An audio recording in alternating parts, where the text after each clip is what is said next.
Bonjour à tous, c'est le temps de célébrer l'Éternel.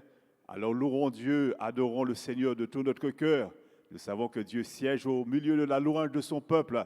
Alors donnons gloire à Dieu ce matin. Bénissons le Seigneur. Il est là, le Seigneur, prêt à secourir, prêt à guérir, prêt à te renouveler pleinement dans la vie de l'esprit, prêt à t'apporter ce que ton cœur a besoin. Ce matin, alors, adore ton Dieu de tout ton cœur. Alléluia.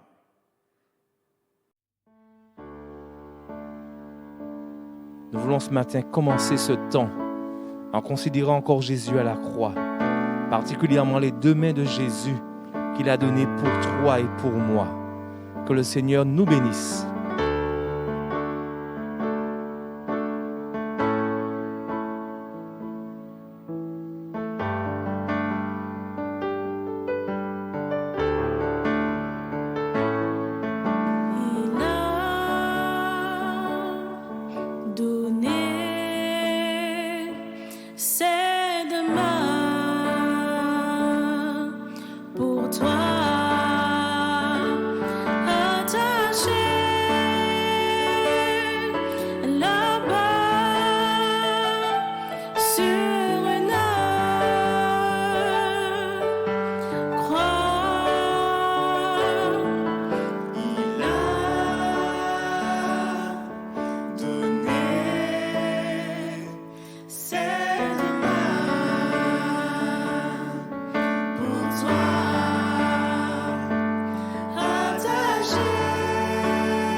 Nous voulons continuer ce moment de louange et d'adoration. Après avoir considéré les mains de Jésus, nous voulons lui dire, Seigneur, abrite-moi sous tes ailes. Nous voulons le dire en créole, cachez-moi en bas-loup. C'est ce que nous voulons chanter. Alors laisse ton âme s'élever devant ton Dieu et crions encore à lui.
Gloire à Dieu.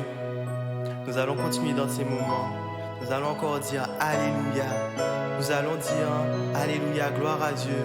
Seigneur, tu es grand, tu es le plus grand, tu es merveilleux, Seigneur. Et nous voulons contempler ta grandeur en ce matin.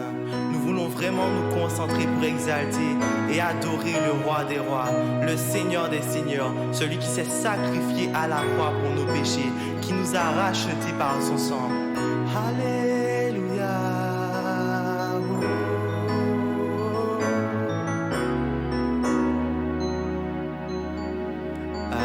Alléluia. Alléluia. Alléluia. Alléluia. Alléluia.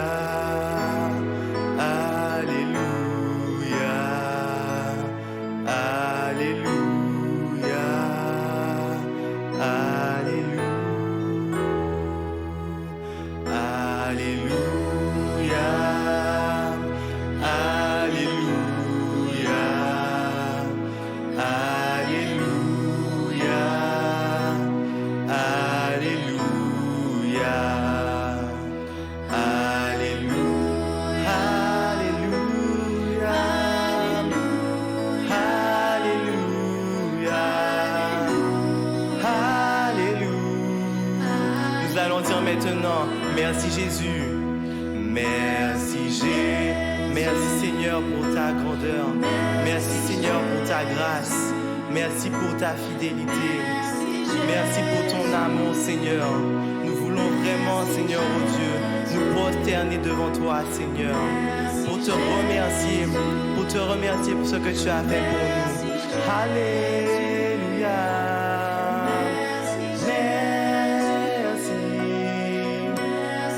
Gloire à Jésus, hey. Gloire à Jésus, gloire à Jésus, gloire à Jésus, gloire à Jésus, gloire à Jésus, gloire à Jésus. Alléluia, Alléluia, Alléluia, Alléluia.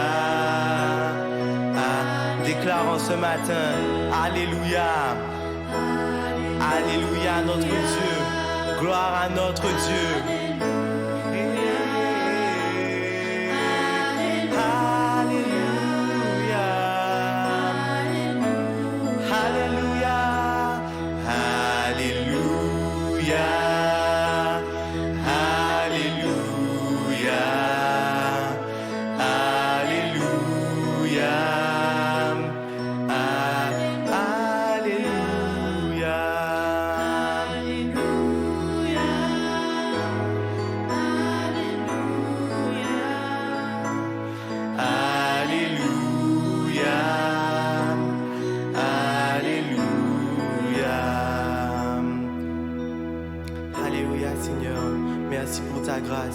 Merci Seigneur, oh Dieu, pour ta bonté.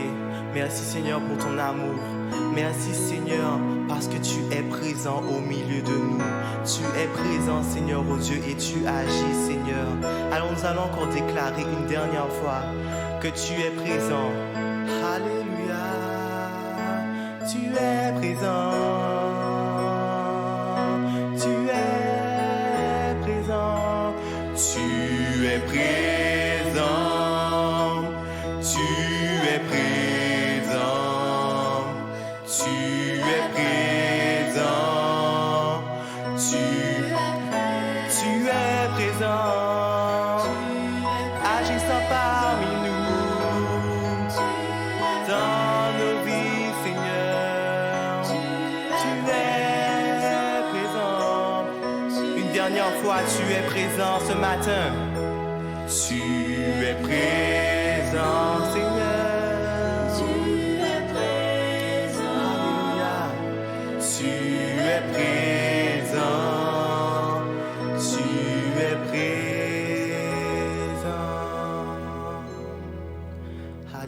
Seigneur. Gloire à Dieu.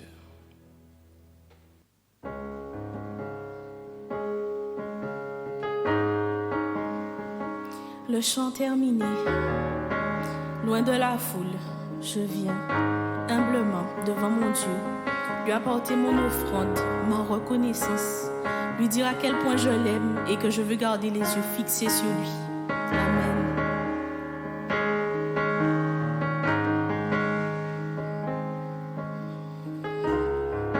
Le chant terminé, le rideau tombe, je viens simplement porter mon offrande, car j'ai le désir de réjouir ton cœur. J'apporte plus qu'un beau chant, chanter ne suffit pas pour répondre à ton appel. Les apparences sont trompeuses, tu vois bien au-delà. Oh Dieu, tu sens de mon cœur. Je reviens au cœur de la louange.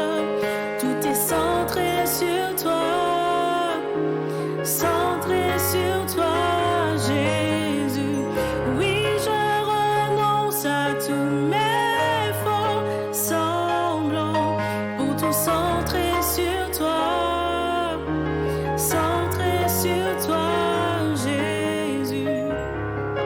Roi d'éternité, qui peut exprimer ce dont tu es dit? Bien que faible et pauvre, je te donne tout, prends toute ma vie. J'apporte plus qu'un beau chant, chanter ne suffit pas pour répondre à ton appel. Les apparences sont trompeuses,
centré sur toi, centré sur toi, Jésus.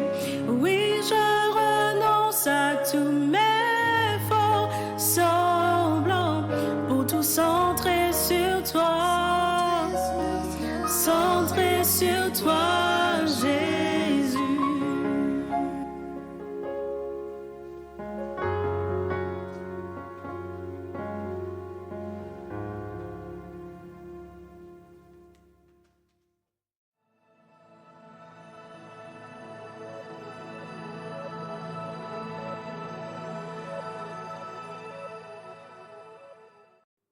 Combien il est bon de célébrer l'Éternel, de le louer, de l'adorer. Ce sont des moments importants, des moments bénis, parce que Dieu siège au milieu de la louange de son peuple. Et je pense ce matin, il vous a visité. Je pense ce matin, Seigneur vous a touché. Je pense que vos cœurs ont été disposés à recevoir sa grâce et sa bénédiction. Alors, également, sans plus tarder, nous allons lire un texte biblique qui se trouve dans l'évangile de Matthieu, chapitre 17, verset 1. Matthieu, chapitre 17, verset 1. 6 jours après, Jésus prit avec lui Pierre, Jacques et Jean, son frère, et il les conduisit à l'écart sur une haute montagne. Il fut transfiguré devant eux, son visage resplendit comme le soleil, et ses vêtements devinrent blancs comme la lumière. Et voici, Moïse et Élie leur apparurent, s'entretenant avec lui. Verset 14. Lorsqu'ils furent arrivés près de la foule, un homme vint se jeter à genoux devant Jésus et dit, « Seigneur, aie pitié de mon fils, qui est lunatique et qui souffre cruellement. Il tombe souvent dans le feu et souvent dans l'eau. Je l'ai amené à tes disciples et ils n'ont pas pu le guérir. » Race incrédule et perverse, répondit Jésus. Jusqu'à quand serai-je avec vous? Jusqu'à quand vous supporterai-je? Amenez-le-moi ici. Jésus parla sévèrement au démon qui sortit de lui et l'enfant fut guéri à l'heure même. Alors les disciples s'approchèrent de Jésus et lui dirent en particulier, « Pourquoi n'avons-nous pu chasser ce démon? C'est à cause de votre incrédulité, leur dit Jésus. Je vous le dis en vérité, si vous aviez de la foi comme un grain de sénévé, vous diriez à cette montagne, transporte-toi d'ici là, et elle se transporterait. Rien ne vous serait impossible. Mais cette sorte de démon ne sort que par la prière et par le jeûne. Amen. Les trois disciples, Pierre, Jacques et Jean, ont été les témoins de la gloire du Seigneur sur la sainte montagne. Ils descendent maintenant dans la plaine et se trouvent en face de la puissance de Satan. Mais Jésus est avec eux. Et c'est ce qui fait toute la différence. La montagne symbolise la hauteur, également les sommets spirituels, la prière. Quand Jésus se mettait à l'écart, il se rendait à la montagne. Il est bon d'être avec Jésus et d'atteindre les sommets spirituels. On atteint ces sommets spirituels dans la prière. Et on va voir, en développant, comment il est bon d'être sur la montagne et d'être avec Jésus. Alléluia. C'est là que nous faisons d'expériences nouvelles. C'est là que le Seigneur peut se révéler à nous, nous parler, nous donner des directives. C'est là aussi que nous nous faisons beaucoup de bien. Nous sommes restaurés, renouvelés dans la vie de l'esprit, fortifiés à tous égards. Faut-il alors qu'il y ait une retraite spirituelle, un camp de jeunesse pour atteindre ces sommets spirituels? Je ne pense pas. Je pense que si nous sommes impliqués dans les choses de Dieu, il nous faut également prendre du temps avec lui. Et prendre du temps avec lui, c'est se trouver sur sa montagne. C'est d'être avec lui. Alors, ce n'est pas la peine d'attendre de l'Église qu'il y ait une semaine d'édification ou un camp de jeunesse. Je me rappelle quand j'étais plus jeune, j'attendais ce camp de jeunesse pour se dire, ah oui, à ce moment-là, oh, je vais pouvoir atteindre les sommets spirituels, ce que je n'ai pas pu. où je n'ai pas eu le temps vraiment avec le Seigneur de prendre du temps avec lui, mais je peux le retrouver dans ce camp de jeunesse et je peux atteindre ainsi un niveau spirituel. Oh, c'était ça mon raisonnement. Mais plus tard, j'ai bien compris que nous pouvons personnellement nous impliquer dans les choses de Dieu et ne pas attendre qu'il y ait de l'Église une semaine d'édification. Quand l'Église ne peut pas en organiser, que faut-il faire pour les atteindre? Il faut s'impliquer. Il faut se faire violence. Il faut ce temps avec le Seigneur, combien important, combien indispensable pour pouvoir relever des défis. Il faut t'impliquer. Te trouver avec Jésus aux réunions de prière, te trouver avec Jésus dans les moments où le Seigneur t'attend là, où il te donne un rendez-vous divin. Il t'appelle, il peut t'appeler peut-être dans la nuit, peux-tu entendre sa voix, il peut te réveiller. C'est à ce moment-là que Dieu te cherche. Dieu veut que tu sois avec lui. Dieu veut que tu sois avec lui sur la montagne, que tu pries, que tu l'invoques de tout ton cœur. Ce sont des moments bénis, des moments importants. On ne peut pas faire d'impasse. Parce qu'après la montagne, il faut descendre. Et qu'est-ce qu'on peut s'attendre lorsqu'on descend? Il peut y avoir des imprévus, des combats spirituels, des choses inattendues. Mais quand le Seigneur nous prépare, nous pouvons les affronter. Et nous pouvons les vaincre au nom puissant de Jésus. Nous pouvons ainsi triompher parce que nous avons eu cette rencontre avec le Seigneur. Nous avons pris du temps avec lui. Nous avons passé des heures avec lui même. Et nous pouvons aller marcher sous les puissants des ténèbres et être rendus vainqueurs. Parce que la victoire consiste déjà là, dans les moments de louange, dans les moments d'adoration avec le Seigneur. C'est là que nous pouvons déjà triompher et remporter des victoires. Et après, lorsque nous sommes en face de l'ennemi, nous pouvons facilement le terrasser au nom puissant de Jésus. Alors, Jésus prie avec lui, Pierre, Jacques et Jean. Pourquoi? Alors, on peut penser qu'ils sont proches de Jésus. Ils ont une plus grande intimité avec lui. Ils ont créé cela, ils ont voulu cela. Et c'est pourquoi ils se sont retrouvés sur la montagne. Et ils ont vu des choses merveilleuses que la Bible relate. Nous n'allons pas développer ce qu'ils ont vu, ce que cette expérience puissante, nouvelle, leur a apporté. Donc, on peut parler de la transfiguration, mais ce n'est pas ce thème que je vais développer. Je vais parler plutôt de la montagne, de ce moment intime que nous avons avec le Seigneur. Oui, ces 3 disciples ont eu ce temps avec le Seigneur. Remarquez même, quand ils étaient à Gethsémani, Jésus leur a dit, « Vous n'avez pas pu veiller 1 heure avec moi. Veillez et priez afin que vous ne tombiez pas en tentation. L'esprit est bien disposé, mais la chair est faible. » Et sur la montagne, on partage avec le Seigneur des moments particuliers, des moments bénis, des moments où il nous visite. Il nous remplit de sa puissance, de son Saint-Esprit de force. Il nous donne des directives.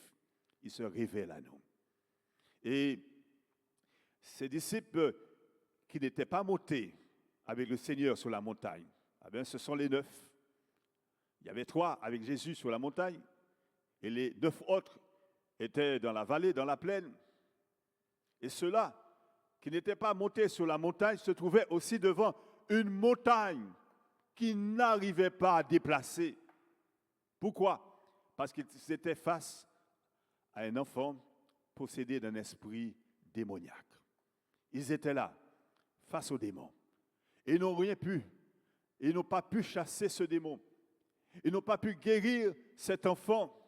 Dans l'évangile de Marc, chapitre 9, verset 14, il est dit, en présence d'une foule de gens et de scribes qui discutaient avec eux, ils n'arrivaient pas à guérir un garçon atteint d'épilepsie. Ça a été un échec. C'était un échec. Oui, quand nous avons des échecs, on ne peut pas se dire, mais c'est comme ça, ou être fataliste, ou se dire, bon, on va rester là. Et, non, il faut se relever. L'échec est là pour nous former également. Et s'il y a eu des échecs, moi j'en ai eu, il faut sortir de l'impasse. Il faut se relever. Et c'est pourquoi le Seigneur va leur donner les moyens de pouvoir triompher. Dieu nous donne les moyens de pouvoir triompher, de ne pas rester dans l'échec. Ce n'est pas une bonne chose de rester dans l'échec. Dieu n'est pas un Dieu d'échec. Dieu est un Dieu, le Dieu de la victoire. Celui qui habite en nous est plus grand que celui qui est dans le monde. Et Jésus lui-même a défait le diable à la croix. Il a dépouillé de son pouvoir. Il a triomphé de lui. Il a vaincu. Alléluia. Et c'est pourquoi la victoire de la croix, c'est aussi notre victoire. C'est ta victoire. C'est au nom de Jésus que nous sommes plus que vainqueurs. Alors rappelle-toi que s'il y a échec, il y a aussi la croix. Jésus a triomphé de tout. Jésus a vaincu pour que tu sois aussi un vainqueur.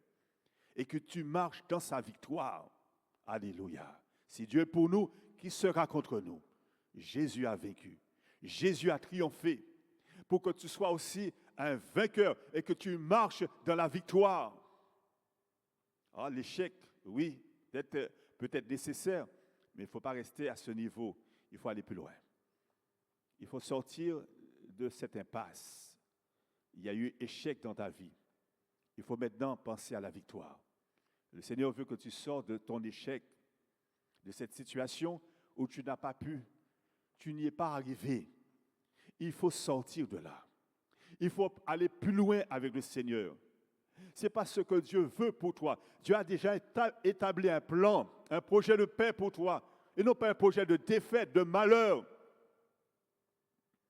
Il a le pouvoir de changer le mal en bien. Il a le pouvoir de changer ta tristesse en joie. Alors, ne reste pas là avec ta culpabilité. Ne reste pas sous une culpabilité du diable, de Satan.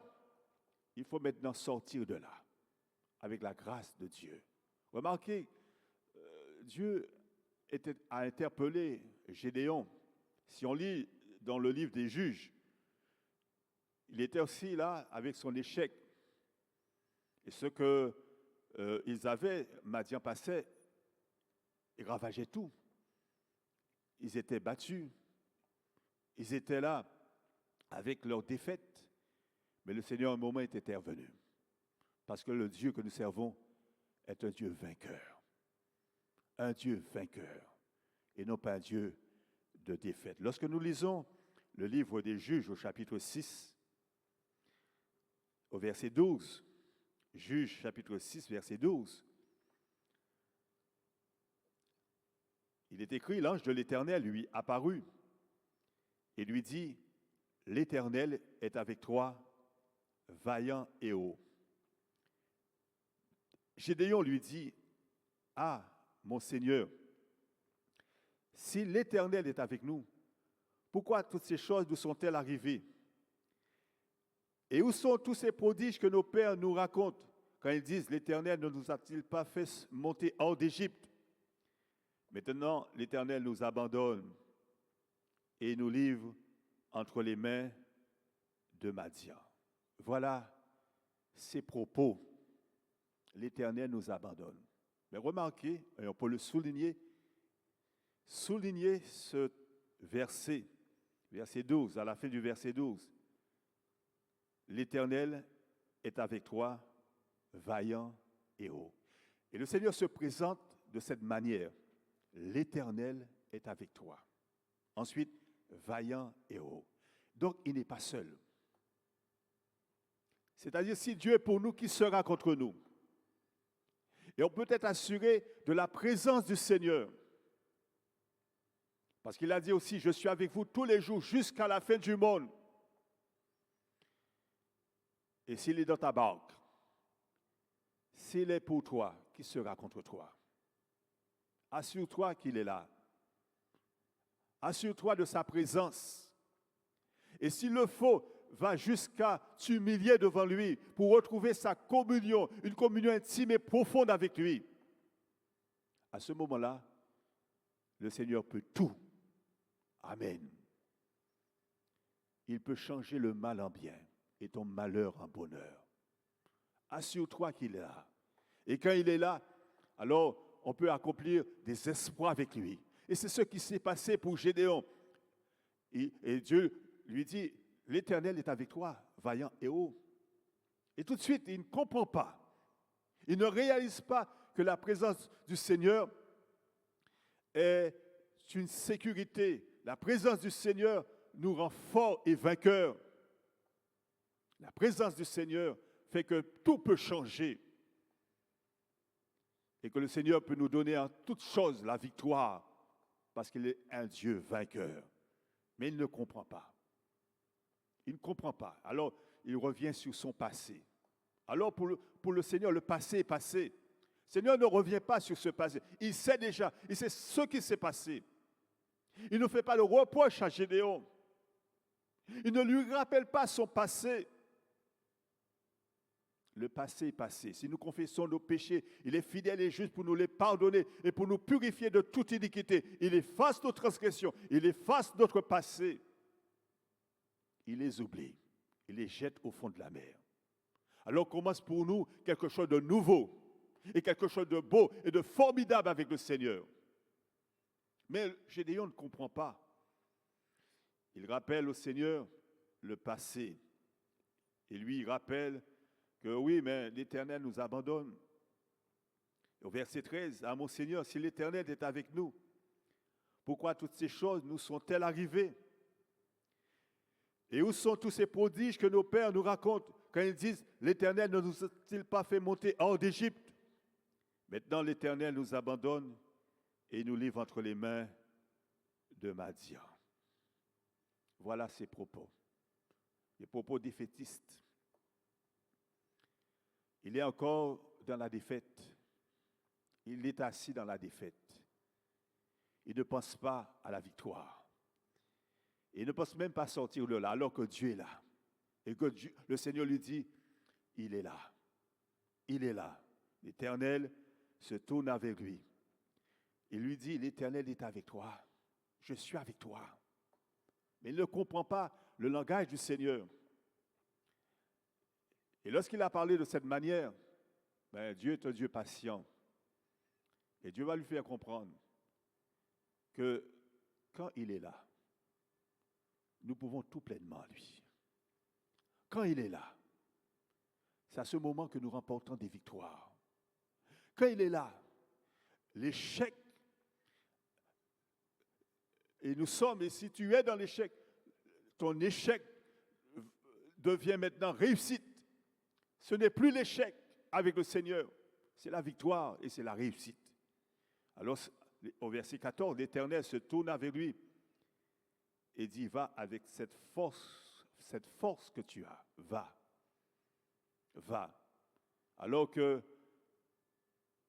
il parle de défaite, il parle de Dieu qui l'abandonne, alors qu'il ne comprend absolument rien, le Seigneur ne lui rappelle pas le passé, de simples mots, et Dieu lui parle de cette manière, va, en quelque sorte, maintenant, arrête maintenant de t'asseoir dans ta défaite, lève-toi, debout, va. Alors, commence pour lui la victoire, commence pour lui quelque chose de merveilleux, va avec la force que tu as.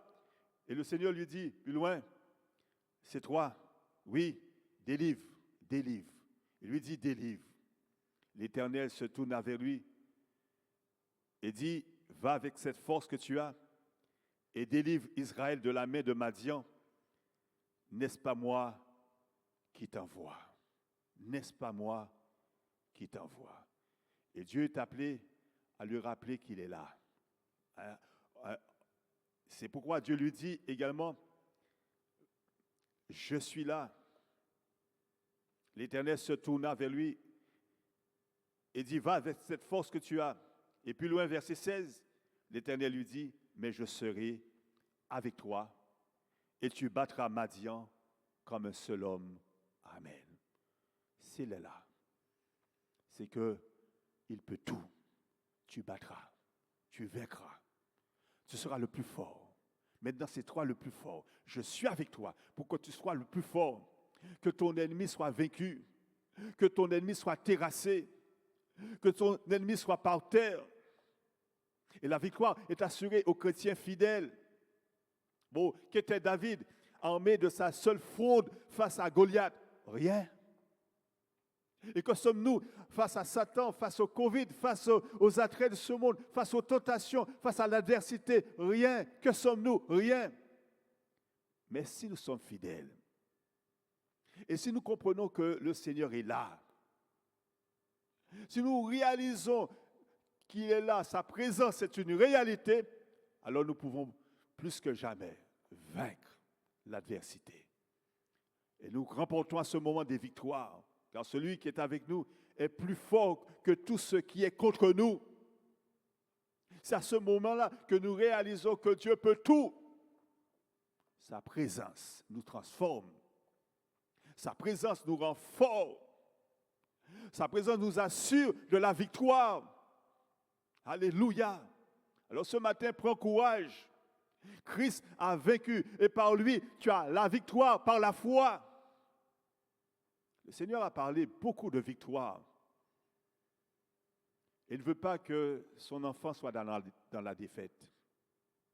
Et je ne pense pas que chaque fois qu'il y ait défaite, que le Seigneur se réjouit de cela.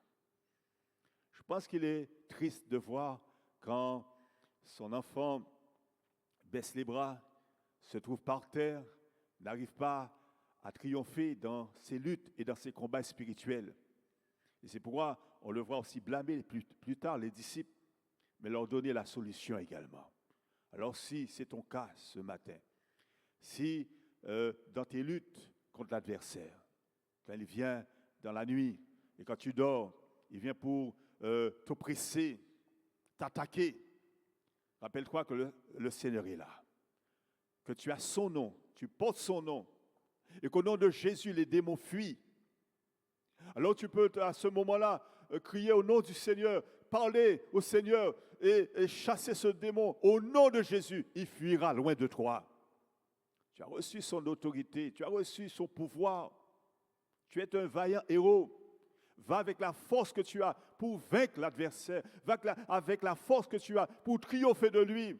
Dans tes combats spirituels, quand il vient pour te tenter, alors rappelle-lui la parole de Dieu, qui est l'épée de l'esprit, et triomphe. Triomphe. Tu es un vainqueur. Marche en vainqueur. Alléluia. Christ a vaincu et par lui, tu as la victoire par la foi. 1 Jean chapitre 2, verset 13. Remarquez ce qui est dit. Je vous écris, jeunes gens, parce que vous avez vaincu le malin. 1 Jean chapitre 4, verset 4.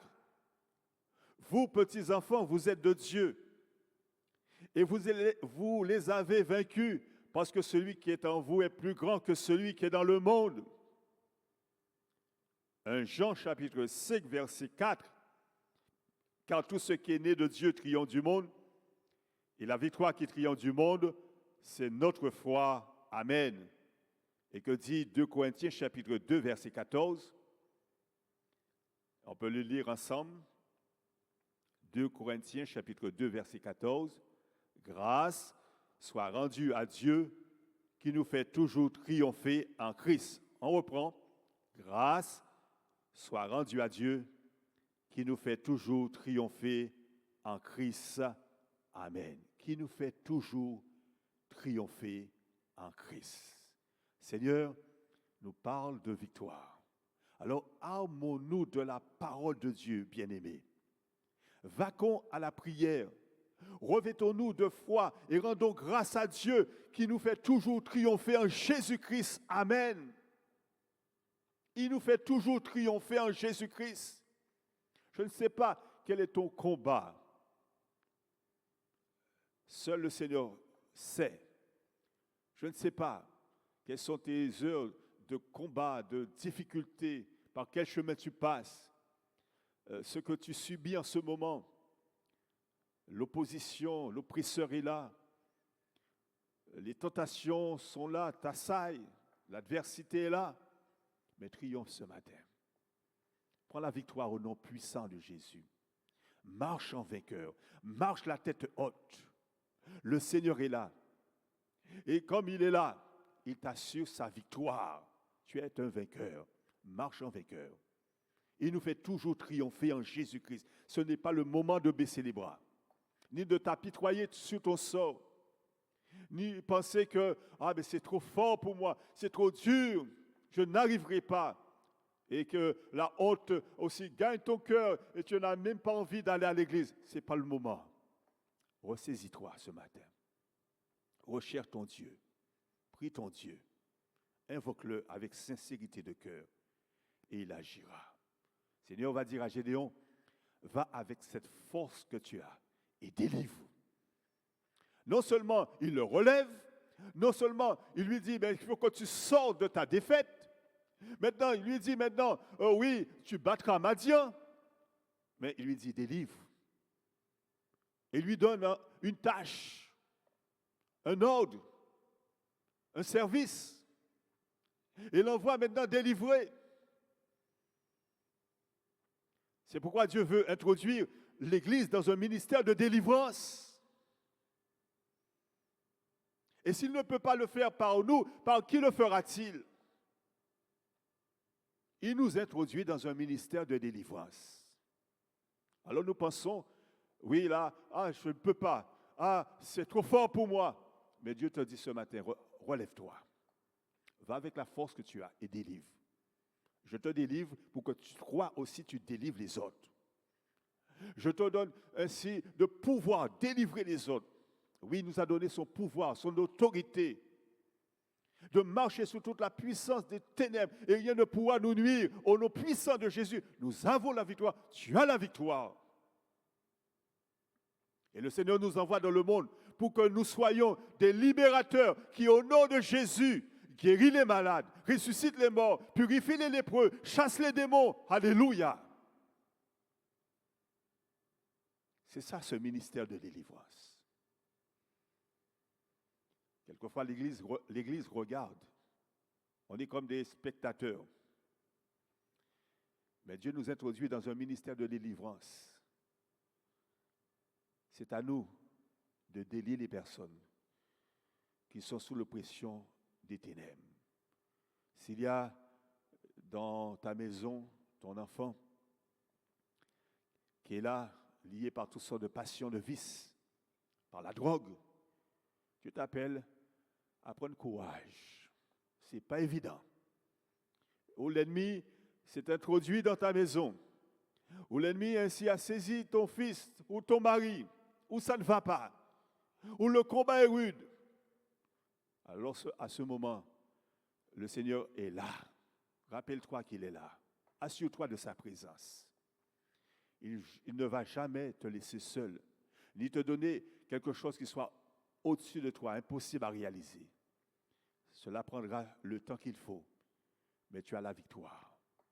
Et tu pourras prendre aussi des personnes qui pourront prier avec toi, se mettre ensemble, unis d'un même cœur, d'une même pensée, d'une même âme, pour prier pour, pour ton enfant, pour ton mari inconverti, pour ton épouse inconvertie, ou pour une situation difficile, compliquée. C'est pourquoi le Seigneur introduit l'Église dans un ministère de délivrance. C'est l'Église. Donc ton combat, c'est le combat de Dieu. Notre combat est le combat de Dieu. En quelque sorte aussi, c'est l'affaire des uns des autres. Et tu peux choisir des personnes tu peux leur demander de prier avec toi, que l'Église prie avec toi. La prière de l'Église a une grande efficace. Et Dieu veut que nous prions. Dieu veut voir des délivrances. Dieu veut voir des personnes passer des ténèbres à son admirable lumière. Dieu veut te secourir. Dieu veut aussi que tu pries, que tu t'investisses dans ce moment de prière. Va à la montagne. Recherche ton Dieu. Prends du temps avec lui. Recherche sa présence. Que tu sois dans une intimité encore plus profonde avec lui. Ah oui, tu prendras des coups, mais rassure-toi de sa présence. Il est là, le Seigneur. Il est fidèle. Il ne change pas. Et la victoire est assurée aux fidèles. Alléluia. Alléluia. Oh, peut-on voir des miracles, des baptêmes dans le Saint-Esprit. Comment délivrer des captifs S'ils sont liés, comment les délier? Alors pour les délier, que nous ne soyons pas nous-mêmes liés par des interdits ou des péchés. C'est pourquoi le Seigneur nous appelle à un temps aussi de jeûne et de prière. Seigneur, pourquoi n'avons-nous pas pu chasser ce démon? Oui, Jésus va les blâmer. Quelle a été la réaction du Seigneur Jésus?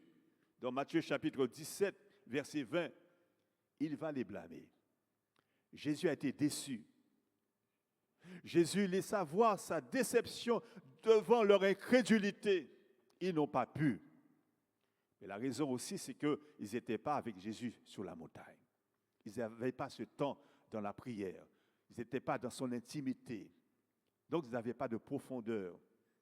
Ils n'étaient pas vraiment racinés en Jésus-Christ. Ils n'étaient pas vraiment dépendants. Ils n'ont pas réalisé la dépendance avec le Seigneur. Pourquoi n'avons-nous pas pu chasser ce démon? Et quelquefois, on s'interroge. Pourquoi cela m'est-il arrivé? Pourquoi telle ou telle chose dans ma maison? Pourquoi? Alors, quelquefois, on se dit, mais pourquoi? Le Seigneur dit, mais les pourquoi maintenant, je te dis maintenant, va avec la force que tu as. Mais pourquoi? Pourquoi n'avons-nous pas pu chasser ce démon? Le Seigneur va leur dire, cette espèce ne peut sortir que par le jeûne et par la prière. Que par le jeûne et par la prière. Il y a des choses que nous pouvons faire. Il y a des moments où c'est tellement coriace, où les choses sont tellement très compliquées, complexes, où dans la hiérarchie des démons, il y a encore de ceux qui sont encore plus forts, et nous n'avons même pas la force de pouvoir les chasser. Mais le Seigneur nous dit que c'est dans le jeûne et la prière. Jeûner, c'est l'expression d'une profonde repentance. C'est humilier son âme devant le Seigneur. Exprimer à Dieu que l'on s'attend humblement à lui. Alors nous pouvons prendre ce temps dans le jeûne, dans la prière, pour être rendus forts et vainqueurs, pour chasser loin de nous tous ceux qui nous oppressent, qui s'opposent à nous, tous ceux-là qui nous attaquent, ou l'ennemi, l'adversité. Dans la Bible, il est dit également, Jésus a jeûné dans l'évangile de Matthieu, chapitre 4. Et ce jeûne qui rappelle celui de Moïse sur le Sinaï n'est ni une repentance, ni l'expression de l'attente de la révélation divine. C'est la manière dont Jésus manifeste sa dépendance absolue à l'égard de son Père. Et quand nous prions, nous jeûnons également. Nous réalisons la dépendance avec le Seigneur. Nous sommes rendus semblables à Jésus, conformes à sa parole. Nous sommes rendus forts et puissants devant Dieu. Alors nous pouvons triompher. Je ne dis pas qu'il faut aller faire des jeûnes exagérés ou se trouver dans certaines sectes. Non, pas du tout. Mais de se trouver et d'être un chrétien équilibré, qui prie, et quand il faut jeûner, qui jeûne, qui passe du temps dans la présence du Seigneur, mais qui est un chrétien équilibré. À ce moment-là, nous pouvons voir la gloire de Dieu. Nous pouvons voir des victoires. Nous pouvons voir des délivrances. Nous pouvons voir de grandes choses. Alléluia. Ce temps n'est pas un temps où on peut faire de l'impasse. Ce temps, le Seigneur nous appelle à être avec lui. C'est le temps, plus que jamais, ces temps particuliers, ces temps de la fin. Le Seigneur nous rappelle qu'il est là, qu'il est près de ceux qui l'évoquent avec sincérité de cœur. Il est là. Rappelez-vous également que Jésus a donné un ordre à ses disciples. Il fallait que le Seigneur parte, et quand il est parti, donc il leur a dit, vous serez remplis de l'Esprit. Et quand le Seigneur leur a dit que vous serez remplis de l'Esprit, il fallait que la promesse s'accomplisse. Et pour qu'une promesse s'accomplisse, les promesses du Seigneur sont oui, amen. Il faut prier, bien-aimés. La promesse est sous condition. Sous condition. On peut obtenir une promesse, c'est si nous obéissons à la parole de Dieu. Si nous sommes restés fidèles, alors Dieu accomplit la promesse. on voit les disciples se trouver dans la chambre haute. On lit ce passage dans le livre des Actes, Actes des Apôtres. La Bible dit, alors ils retournèrent à Jérusalem au verset 12, de la montagne appelée des Oliviers, qui est près de Jérusalem, à la distance d'un chemin de sabbat. Quand ils furent arrivés, ils montèrent dans la chambre haute, où ils se tenaient d'ordinaire. C'était Pierre, Jean, Jacques, André, Philippe, Thomas, Barthélemy, Matthieu, Jacques, fils d'Alphée, Simon le Zélote et Jude, fils de Jacques, tous d'un commun accord, persévéraient dans la prière avec les femmes et Marie, mère de Jésus, et avec les frères de Jésus. Amen. La Bible dit, alors, au verset 12, ils retournèrent à Jérusalem de la montagne appelée des Oliviers, qui est près de Jérusalem, à la distance d'un chemin de sabbat. Alors, il y avait là cette chambre haute, et je pense que c'est une maison à étage. Sur cette montagne, ils étaient là. Ils priaient, tous d'un commun accord, persévéraient dans la prière. Tous d'un commun accord cherchaient le Seigneur de tout leur cœur. Et ils ont été récompensés. Ils ont vu la promesse s'accomplir parce que le Seigneur leur a dit, dans peu de temps, vous serez baptisés du Saint-Esprit. Et si quelqu'un peut-être n'est pas encore baptisé du Saint-Esprit, c'est le moment de te tenir dans la présence du Seigneur, de passer du temps dans sa présence. Et Dieu baptise. Alléluia. Dans le livre des Actes, au chapitre 2, nous voyons ici donc la promesse qui s'accomplit parfaitement. Ils furent tous remplis du Saint-Esprit. Ils parlèrent en d'autres langues. Alléluia. La promesse est accomplie. Alors, nous voulons être forts. Nous voulons être puissants devant Dieu. Ton Dieu ordonne que tu sois puissant. Il faut cette présence. Et il faut cette consécration. Ce temps mis à part avec le Seigneur. Cette recherche du baptême dans le Saint-Esprit. Cette recherche du Seigneur lui-même. Il faut du temps dans sa présence. Il faut être à la montagne. Il faut être avec le Seigneur. Et là, c'est là que le Seigneur se révèle. C'est là qu'il remplit de force. C'est là qu'il dispose nos cœurs. Parce qu'il faut descendre. Il faut aller dans la vallée. Et quand nous sommes dans la vallée, nous avons aussi nos combats. Et nous devons faire face à toutes sortes de combats, à toutes sortes d'épreuves, à toutes sortes de difficultés. Et il faut les vaincre. Il faut triompher de ces choses. Il faut être des vainqueurs. On ne peut pas reculer devant l'adversité. On ne peut pas reculer devant les démons. Quelquefois, on se dit, ah mais nous courons lorsque nous les voyons, mais c'est à nous, aux démons de courir. C'est aux démons de courir devant nous.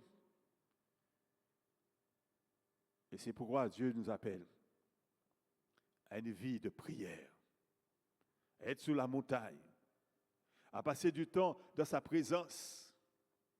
C'est lui aussi qui nous donne les armes spirituelles. Et les armes spirituelles, on les trouve dans Éphésiens chapitre 6. Éphésiens chapitre 6. Pourquoi? Parce que les armes avec lesquelles nous combattons ne sont pas charnelles, mais sont spirituelles par la vertu de Dieu, pour renverser les forteresses.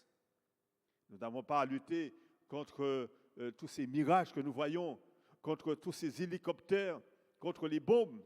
Non, nous n'avons pas à lutter contre la chair et le sang, contre les hommes, mais contre les dominations, contre les autorités, contre les princes de ce monde de ténèbres, contre les esprits méchants dans les lieux célestes.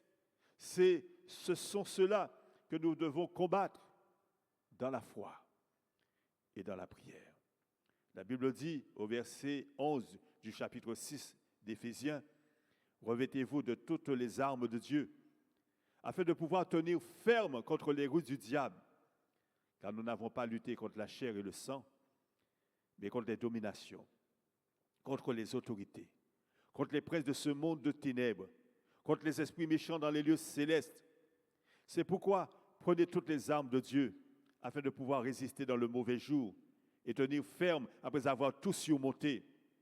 Tenez donc ferme, ayez à vos reins la vérité pour ceinture, revêtez la cuirasse de la justice, mettez pour chaussures à vos pieds le zèle que donne l'évangile de paix. Prenez par-dessus tout cela le bouclier de la foi, avec lequel vous pourrez éteindre tous les traits enflammés du malin. Prenez aussi le casque du salut et l'épée de l'esprit qui est la parole de Dieu. Faites en tout temps par l'esprit toutes sortes de prières et de supplications. Veillez à cela avec une entière persévérance et priez pour tous les saints. Amen. Alléluia. Priez pour tous les saints. Les disciples qui n'étaient pas montés avec le Seigneur sur la montagne se trouvaient dans une situation d'échec, dans une impasse. Ils n'arrivaient pas à guérir un garçon atteint d'épilepsie. Prenez toutes les armes de Dieu, dit le Seigneur. Lorsqu'on est sur la montagne, Dieu nous parle. Dieu nous montre notre état spirituel.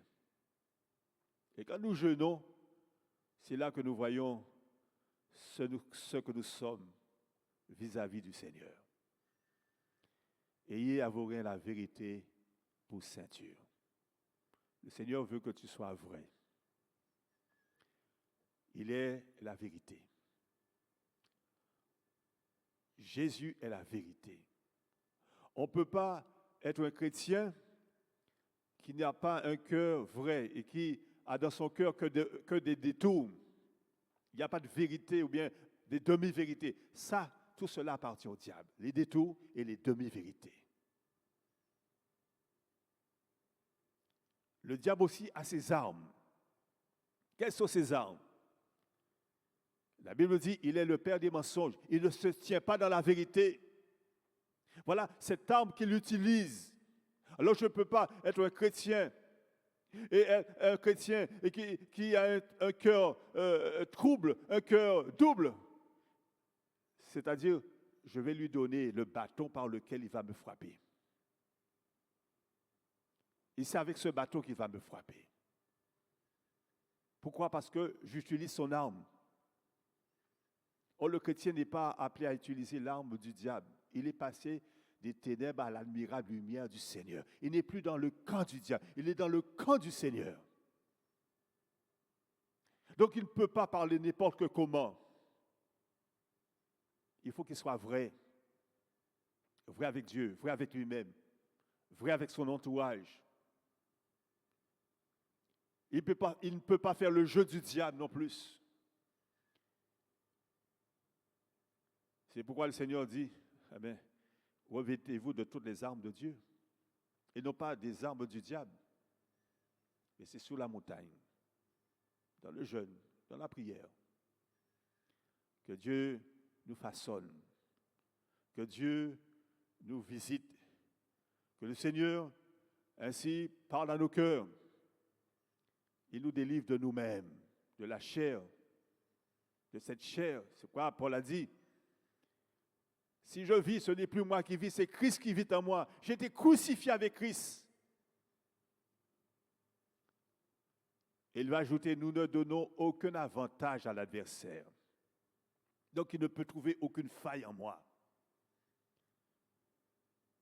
Et s'il y a des failles sur la montagne, Dieu est capable ainsi de les colmater, de colmater tes brèches. Afin que tu sois un chrétien, un soldat, un vaillant. Il t'a enrôlé dans son armée pour que tu sois un vaillant, un héros, un fort. Et tu combattes avec les armes de Dieu. Les armes avec lesquelles nous combattons ne sont pas charnelles, mais sont spirituelles par la vertu de Dieu pour renverser des forteresses. À ce moment-là, les forteresses tombent au nom puissant de Jésus. Lorsque nous prenons toutes les armes de Dieu, que nous prenons la cuirasse de la justice, comme le Seigneur nous a justifiés, son sang nous recouvre. Soyons justes avec nos semblables également. Que nous ayons ce zèle, que nous soyons bouillants, remplis de Jésus. Que également nous utilisons le bouclier de la foi pour éteindre tous les traits enflammés du malin. Et nous sommes appelés à brandir ce bouclier de la foi. Devant les manifestations diaboliques, d'exprimer sa foi en Dieu dans les épreuves, dans les combats spirituels. Seigneur, je me confie en toi. Je sais en qui j'ai cru. Je te fais confiance. Je m'attends à toi. Mes yeux sont sur toi. Je compte sur toi. Alors tu peux également utiliser l'épée de l'Esprit, qui est la parole de Dieu, comme l'a fait Jésus dans le désert, pour mettre en déroute l'adversaire. Également, le Seigneur nous rappelle qu'il faut persévérer dans la prière. Alors, en quelque sorte, que nous soyons dans la chambre haute, lorsque nous prions, ou nous soyons dans l'église, nous sommes sur la montagne, bien-aimés. Lorsque nous sommes dans des réunions, il y a la prière, nous sommes sur la montagne. Lorsque nous sommes à l'église, nous sommes sur la montagne. Lorsque nous sommes chez nous et nous prenons ce temps avec le Seigneur, nous sommes sur la montagne. Mais il faut aussi descendre. Et descendre veut dire être dans la vallée. Et d'être confronté à toutes sortes de difficultés, également quand il y a difficulté. À toutes sortes d'épreuves, quand il y a épreuve. Et ce matin, peut-être tu es confronté à une situation compliquée, complexe. Mais va avec la force que Dieu te donne. Car il faut descendre. Il faut descendre. Si Jésus a été déçu et qu'il a laissé voir sa déception devant leur incrédulité, Jésus va leur dire tout de suite également, dans le livre de Matthieu, si vous avez de la foi, comme un grain de sénévé, vous diriez à cette montagne, transportera d'ici là, et elle se transporterait. Rien ne vous serait impossible. Jésus va leur montrer que nous avons en nous une mesure de foi. Tu as reçu une mesure de foi. Tu as départi en toi une mesure de foi. C'est ce qu'il faut faire valoir. Cette petite graine, cette petite foi.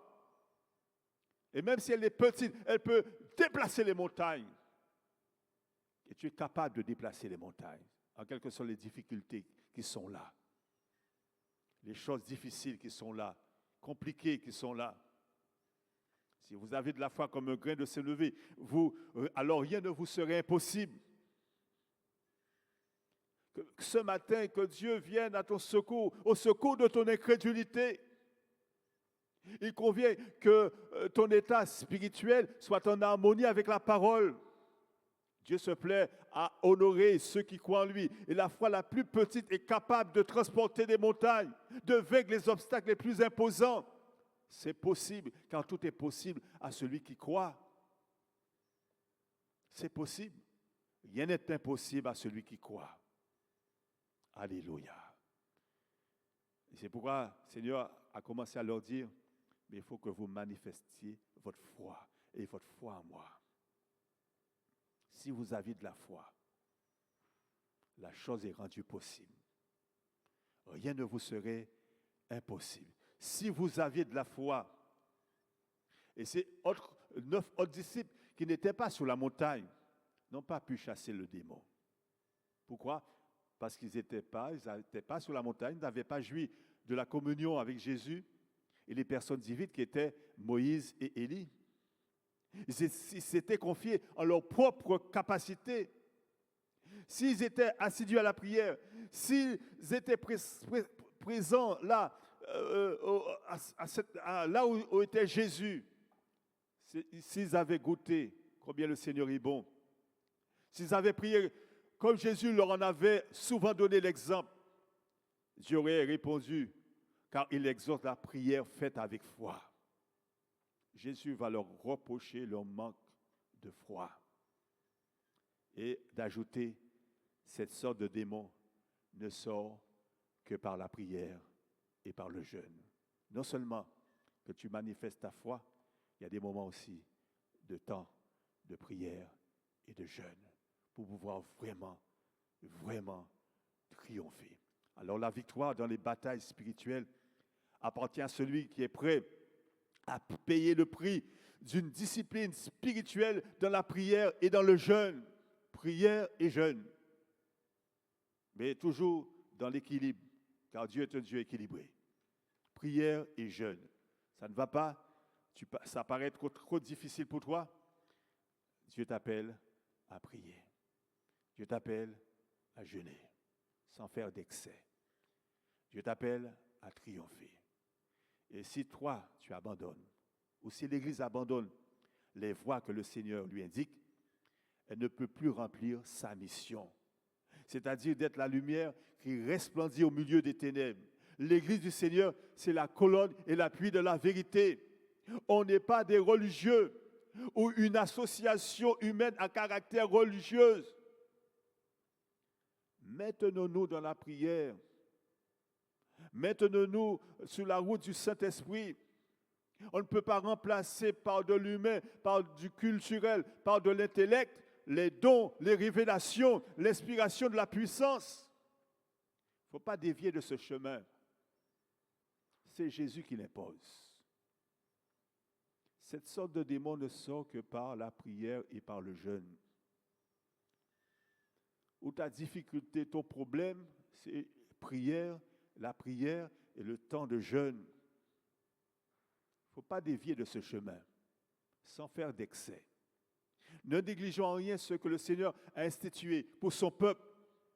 Quand la crainte de Dieu n'est pas là, quand le doute prend la place, quand l'incrédulité gagne un cœur, alors, quand l'incrédulité prend le pas sur les dons spirituels, quelle place le Saint-Esprit peut-il avoir? Alors veille donc et n'abandonne pas cette assurance. Le Seigneur est là. Et s'il est là, il peut faire encore de grandes choses. Il fait de grandes choses. Il est le Dieu des miracles. S'il est là, tout est possible. Et tout est possible à celui qui croit. Amen. Prions le Seigneur. Alléluia. Nous réalisons que sans toi, nous ne pouvons rien faire. Nous avons besoin de ta présence dans nos vies, de manière continuelle. Non pas pour un jour, non pas pour quelque temps, mais Seigneur, tu as dit aussi, tu es avec nous tous les jours jusqu'à la fin du monde. C'est pourquoi nous prions. Seigneur, fais-nous entrer plus profondément dans ton intimité. Que nous soyons avec toi sur la montagne, que nous passions du temps dans ta présence. Que, Seigneur Dieu Tout-Puissant, tu nous aides chaque jour à être davantage en communion avec toi, car ce sont des temps difficiles, des temps où l'ennemi fait rage. Alors, c'est pourquoi ce matin nous prions. Reviens-nous de ta puissance. Reviens-nous de ton Saint-Esprit. Rends-nous forts et que ces armes spirituelles, nous les prenons ce matin. Tu nous en revêtis, Seigneur, ce matin de toutes ces armes. Seigneur, c'est avec lesquelles nous allons combattre. Bénis mon frère qui a besoin de ta grâce. Sors-le de son échec. Sors-le de sa tourmente, de ses épreuves. Là où il n'arrive pas, il ne peut plus rien. Il se sent fatigué, lassé par toutes sortes de choses. Mais tu as dit dans toutes ces choses, nous sommes plus que vainqueurs par celui qui nous a aimés. Alors relève ce matin, comme tu l'as fait avec Gédéon. Et qu'il va avec la force que tu lui donnes.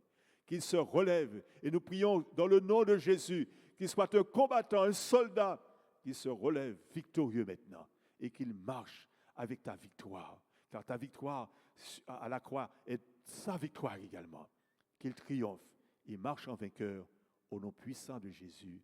Au nom puissant de Jésus, nous n'ignorons pas les desseins du diable.